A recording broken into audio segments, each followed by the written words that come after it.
Okay, now we're ready to cut and file the first stock rail.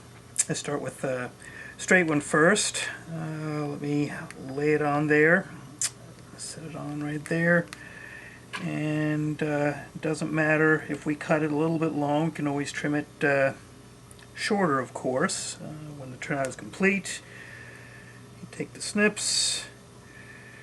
I actually do have a Xuron rail nipper. I just can't find it at the moment, so we'll make do with the wire snips. You can always snip the rail heads flush when we're ready to take the turnout off here. So, okay, got it down here. Now what we need to do is take this base off here so the point can lie flush against the stock rail.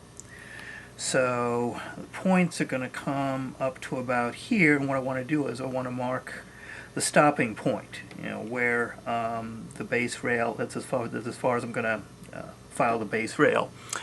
So what I'm going to do is, it's about here, turn this on its side, like that. Now what I'm going to do is take my triangle file here, right about there, just file a notch. Okay, because when I file the base of the rail off, that's as far as I want to go. Okay, right about there, right through until we've got a good sized notch in there. Let me see, hopefully, I don't know how well you can see it or how well this is going to focus, but maybe you can see it, maybe you can't, but I've got a notch in the base there. Here, that's probably about as good as it's going to get.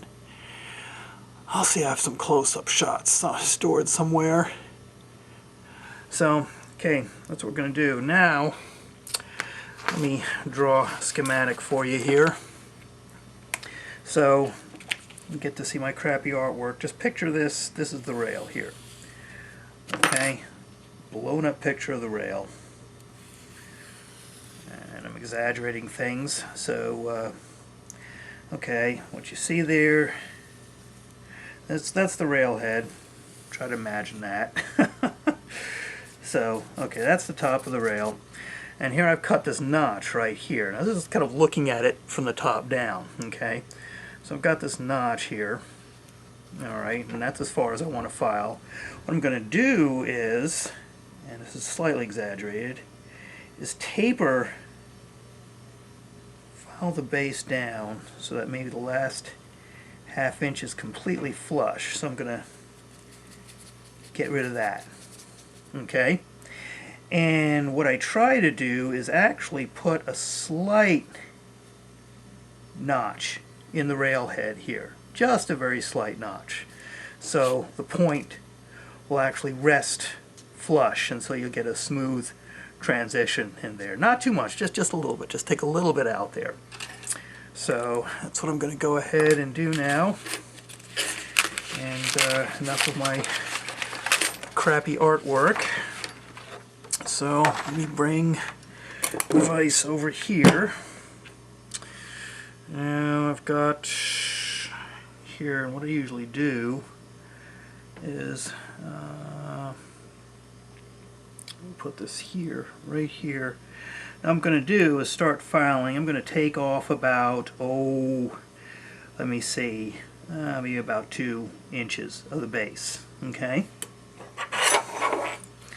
I'm trying to file up at an angle. Essentially, the way you want to, let me draw you another picture here, the way you want to file, if you're going to make a mistake in filing, okay? Let me do now a cross-section of the rail.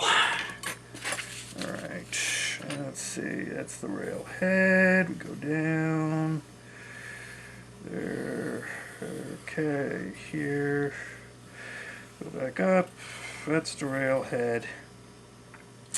So when filing the base, it's always better if you're going to make a mistake, to file a little bit on that kind of an angle. Okay? Because if you file it like this, what's going to happen is the point of the rail is going to touch against this base that's still sticking out. So you want to make sure you get the base completely off, the base of the rail. So you always want to try to aim for filing a little bit at this kind of an angle.